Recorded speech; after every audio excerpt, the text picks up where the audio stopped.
한국은행이 어제 기준금리를 0.5%포인트 올리는 빅스텝을 단행하면서 그 파장에 관심이 쏠리고 있는데요. 눈여겨봐야 할 경제 이슈를 깊이 있게 살펴보는 경제읽기. 오늘은 한국은행이 기준금리를 크게 올린 이유가 무엇인지 살펴보고 이번 결정이 금융소비자들에게 미치는 영향 그리고 향후 전망까지 짚어보도록 하겠습니다.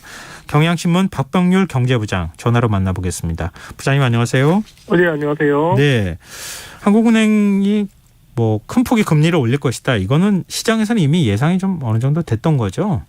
네, 0.5%포인트 올리지 않을까라고 이제 그 시장이 예측하고 있다. 제가 지난주도 한번 말씀을 드린 것 같은데요. 네. 근데 하지만 따져보면 한은이 금리를 이렇게 0.5%포인트 이렇게 올리는 게 사실은 아주 이례적입니다. 어제를 포함해서 역대 한은이 이렇게 올린 게 지금 단 2번밖에 없는데요. 예. 이제 그러다 보니까 기준금리가 2.5%에서 3.0%로 지금 껑충 뛰었습니다. 이 3.0% 금리 2012년 이후에 무려 지금 10년 만인데, 네. 그러니까 지금 우리가 지난 10년간 보지 못했던 금리를 이제 맞닥뜨리게 된 겁니다. 그럼에도 불구하고 그 금융시장 충격이 생각보다 어제는 별로 없었는데요. 예. 이 최근 물가나 환율을 봤을 때 그 정도 올리는 게 불가피하다. 이런 좀 컨센서스가 형성돼 있었기 때문이다. 이렇게 보실 수 있을 것 같습니다. 일단 안 올리면 안 되는 상황으로 몰렸다. 이렇게 네. 볼 수 있겠네요. 네, 그렇습니다. 이게 결국은 이제 환율하고 물가를 봤을 때 다른 경기 침체도 있고 여러 가지 우려사항이 있습니다만 이게 지금 가장 중요하다라고 하는데 이견이 없었다라는 얘기인데요. 예.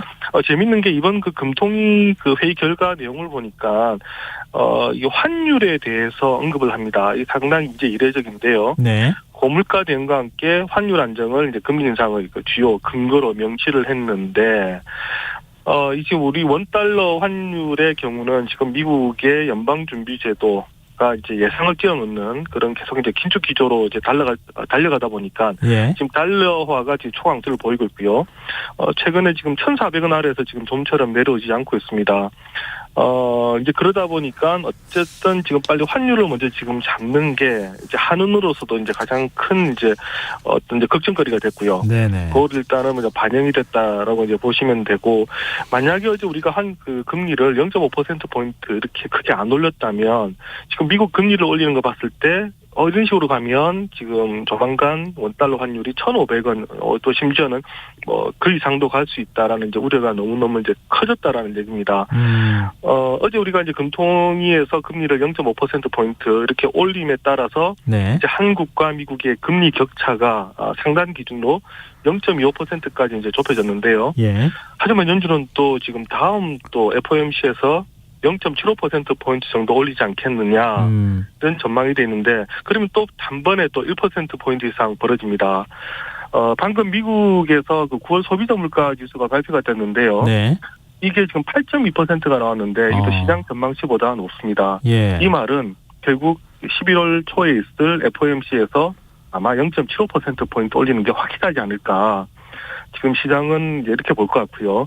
이것 때문에 지금 나스닥 보니까 오늘 또 지금 주가가 하락한 상태로 지금 시작을 하고 있습니다. 그리고 또 FOMC가 또 한 번에 또 금리 결정이 지금 더 남았거든요. 네. 그럼 만약에 이것까지 올리게 되면 이제는 정말 1.5%포인트 이상 한미 간 금리 차가 벌어질 수가 있는데, 네. 이렇게 돼버리면 결국은 이제 많은 돈들이 미국으로 가고 이제 한국에서 이제 빠지게 됩니다. 이러면 우리 원화는 더 약세가 되고요. 그러면 환율은 또 더 올라가게 되는데, 네. 이렇게 또 환율이 올라가 버리면 결국 우리가 수입 물가가 또 올라가게 됩니다. 그렇죠. 네. 네, 그러면 또 물가가 이제 올라가게 되니까 어쨌든 한은으로서는 0.5%포인트 안 올릴 그런 이제 방법이 없었다라고 보시면 되고요. 예. 오늘 그 추경호 부총리가 지금 워싱턴에 있는데 이제 여기서 이제 기자들과 만나서 한은과 우리는 시각차가 전혀 없다. 지금은 물가 안정이 정책의 최우선이고, 그리고 그게 지금 금리 정책으로 나타나고 있다. 그리고 환율이 많이 튀는데 금리를 올리지 않으면 환율 불안이 계속 간다라고 말하면서 이렇게 또 이런 또 설명을 한 것도 이제 바로 네. 이런 이제 걱정거리를 통화당국과 그리고 이제 경제당국이 같이 지금 공유하고 있다, 이렇게 보시면 될 것 같습니다. 이 거시경제의 측면에서 물가와 환율 다 문제가 될 수 있지만 일단 당장 서민들 입장에서는 이 대출 금리가 문제가 되지 않겠습니까? 그렇습니다. 이게 참 그 금리 그냥 올리면 되는데 이제 가장 큰 문제가 결국 우리 이제 일반 시민들한테 미치는 영향이 너무 크다는 얘기인데요. 네. 한국은행이 지난해 8월부터 이제 어제까지 1년 2개월 사이에 인상한 기준금리가 총 2.5%포인트나 됩니다. 네. 이렇게 기준금리를 올리게 되면 이 기준금리가 이제 은행채 같은 채권금리에 반영이 되고요. 이게 또 곧 이제 은행의 이제 조달 비용이 되니까 이 오른 만큼의 금리가 상당히 이제 반영이 됩니다. 우리가 그냥 단순 계산으로 이제 1억 원을 빌렸다라고 봤을 때 이자가 1년 만에 2.5%포인트, 그러니까 연간 한 250만 원 지금 더 내게 됐거든요. 네. 만약에 2억 원을 빌렸다면 이 500만 원이 되고요. 예. 4억 원을 빌렸다면 지금 1,000만 원을 연간 지금 더 내게 된 지금 그런 상황입니다. 이렇게 되다 보니까 지난해 특히 우리가 이제 주택을 살 때 이제 빚을 내신 분들이 참 많을 텐데 네. 은행에 물어보니까 평균 한 4억 또는 5억 정도 이렇게 빚을 냈다고 하더라고요. 그럼 만약에 이제 4억 정도 빌렸다면 지금 연간 1,000만 원의 이자를 지금 더 내게 됐는데 빚내서 집 산 분들 같은 경우는 정말 힘들 수밖에 없는 지금 그런 상황입니다. 실제 한은이 이제 추산한 내용을 보니까 기준금리를 2.5%포인트 올리는 동안 우리나라에서 이제 대출을 한 그 차주들의 총 이자 부담이 연간 32조 원 이상 지금 증가를 하게 됐고요. 네. 또 1인당 부담은 연간 평균 163만 원 정도 지금 불어난다라는 지금 통계도 나와 있습니다. 이제 이러다 보니까 지금 시중은행들은 지금 대출을 금리를 지금 계속 올리고 있는데 지금 상단이 6% 7%인데 조만간에 아마 신규 주택담보대출 금리가 8%는 넘어서지 않을까 이렇게 지금 생각이 되고요. 네네. 이 또 가계대출뿐만 아니라 이러다 보니까 이제 기업 대출도 이제 영향을 받거든요. 그러네요. 네, 지금 기업 대출도 보니까 한은이 빅스텝을 할 때 기업의 연간 대출 이자 부담이 약 한 4조 원 정도 증가한다라는 지금 대한상공회의소의 지금 분석이 있는데 요게 한두 달만 갈 게 아니라 지금 계속해서 나오는 얘기가 이런 고금리가 2024년 상반기까지 갈 수 있다는 얘기가 계속 나옵니다. 예. 그러면 지금은 우리가 좀 버틴다 하더라도 내년 내내 이런 고금리로 갔었을 때 가게도 힘들고 기업들도 실적에 바로 이제 영향이 갈 수가 있습니다. 지금 이자 부담만 말씀하셨는데 원리금 상환까지 같이 껴있는 경우에는 훨씬 더 부담이 커져가지고 그렇죠. 이 가게 파산까지 좀 걱정이 되는 상황이 아닐까 싶은데 문제는 이게 끝이 아니라는 거잖아요. 그렇습니다. 이제 아까 제가 말씀드린 것처럼 내년 지금 상반기까지 간다라고 했는데 예. 요금리에서 또 가는 것도 아니거든요. 네. 어제 이창용 총재 말을 보면 지금 3.5%까지 보는 의견도 많다는데 동의한다 이렇게 지금 이런 얘기가 나왔습니다. 네. 그러니까 지금 금리가 3.0%인데 지금 3.5%까지도 갈 수 있다. 그러니까 앞으로도 0.5%포인트가 더 오른다는 거 지금 각오를 해라 이런 얘기인데요. 이미 부담이 큰데 또 0.5%포인트 더 오른다면 역시 대출 부담이 있는 분들은 정말 악소리 날 수밖에 없습니다. 그러다 보니까 어제 금통위에서는 그 두 사람의 위원들이 소수 의견으로 예. 0.25%포인트만 올리자 이런 의견을 냈는데요. 이게 올 들어서는 상당히 좀 이례적입니다. 지금까지는 이제 만장일치로 금리 인상할 때 그 의견이 나왔는데 0.5%포인트를 올리는 와중에 이제 일부는 0.25%포인트만 올리자 이런 의견을 냈다라는 얘기인데 네. 그만큼 이런 이제 시중 금리에 대한 부담 그리고 이게 결국은 우리 경기랑 우리 경제에 미치는 파장이 생각보다 클 수 있다라는 이런 우려를 한은 내부에서 지금 하고 있다. 지금 이런 얘기입니다. 어제 한은의 얘기를 보니까 예. 금리를 추가로 0.5%포인트 올릴 때마다 성장률은 0.1%포인트 낮아진다라고 얘기를 하거든요. 네. 올해만 지금 한은이 2%포인트 올렸으니까 이미 우리는 0.4%포인트 성장률을 지금 까먹고 있는 겁니다. 근데 이 내년까지 만약에 미국의 물가 상승률이 잡히지 않으면 네. 연준에서 더 올리지 않겠습니까? 금리를. 그렇습니다. 네. 한은은 또 올려야 되는 상황이잖아요. 근데 네. 지금 올해 만약에 3.5까지 간다고 하면 내년에 4 넘어갈 가능성도 있는 겁니까? 그렇죠.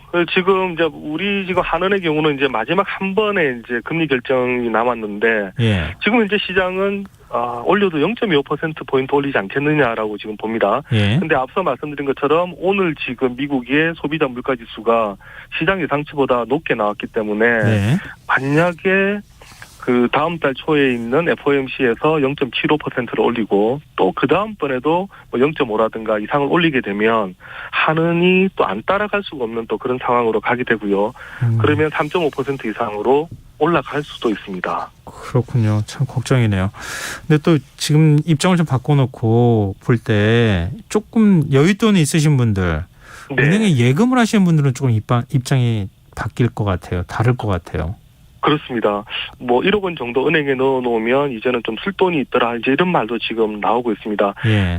대출 금리가 오르는 만큼 이제 수신 금리도 이제 당연히 오르게 되는데요. 주요 은행들 오늘부터 예금 금리를 1% 포인트까지 올린 은행들이 있습니다. 정기 예금 금리는 지금 최고 4.8% 포인트까지 가고 있고요. 네. 저축은행들을 이용을 하면 이제 5% 이상의 지금 금리를 주는 곳도 있습니다. 기준금리 3%대, 예금금리 5%대, 대출금리 8%대 시대가 열린다. 지금 이렇게 보셔야 될 것 같습니다. 그러다 보니까 오늘 한은의 그 재미있는 통계가 나왔는데요. 예. 지난 9월에 가계대출액, 우리나라의 그 가계대출의 규모를 보니까 1조 2천억 원이 줄었고요. 예. 또 수신액, 그러니까 이제 예금인데, 예금은 지금 36조 원이 불어났습니다. 그러니까 이제 금리가 높다 보니까 예. 예금으로 돌아오는 돈이 지금 엄청 많다는 얘기인데 우리가 이런 현상을 역머니 무브라고 부릅니다. 그만큼 많은 돈들이 시중에서 지금 은행으로 돌아오고 있다는 얘기고 확실히 지금 긴축 효과도 지금 커진 게 보이는데 이렇게 되면 이제 물가 상승은 어쨌든 일정 부분은 이제 잡힐 수가 있습니다. 네. 근데 부동산 시장은 어떻게 되는 겁니까? 네. 걱정하시는 분들 많아요. 맞습니다. 이제 시중에 돈이 줄어드니까 아무래도 이제 부동산 가격을 이제 상승한다라고 이제 보기는 이제 어려운 상황이 아닐까 봐야 되는데요. 네. 뭐 오늘 그 한국부동산원 지금 자료가 나왔는데 10월 둘째 주 전국 아파트 매매 가격은 0.23% 하락을 했습니다. 전주보다도 하락폭이 이제 더 커졌습니다. 얼마 전에 이제 정부가 이 관련된 어떤 뭐 조정 대상 지역 같은 투기과열지구 규제를 풀었습니다만 그럼에도 불구하고 지금 하락폭이 점점 더 커지고 있습니다. 그 말은 결국 이제 금리의 부담을 역시 극복하지 못하고 있다는 얘기고요. 네. 수도권, 서울, 지방 모두 다 이제 하락폭이 커졌는데 특히 인천과 경기에서 하락폭이 좀 이제 두드러지는 그런 모습입니다. 그리고 또 투기과열 지구에서 해제가 됐습니다만 세종시의 경우도 지금 집값이 또 많이 지금 하락을 하고 있는데 네네. 아직은 이제 급매물 중심으로 좀 집값 하락이 이제 뚜렷하고요. 이제 실거주 같은 경우는 뭐 본격적으로 지금 떨어졌다. 이제 보기는 어려운 상황입니다만 점점 이제 사람들의 인식이 지금은 명백한 집값 하락기다.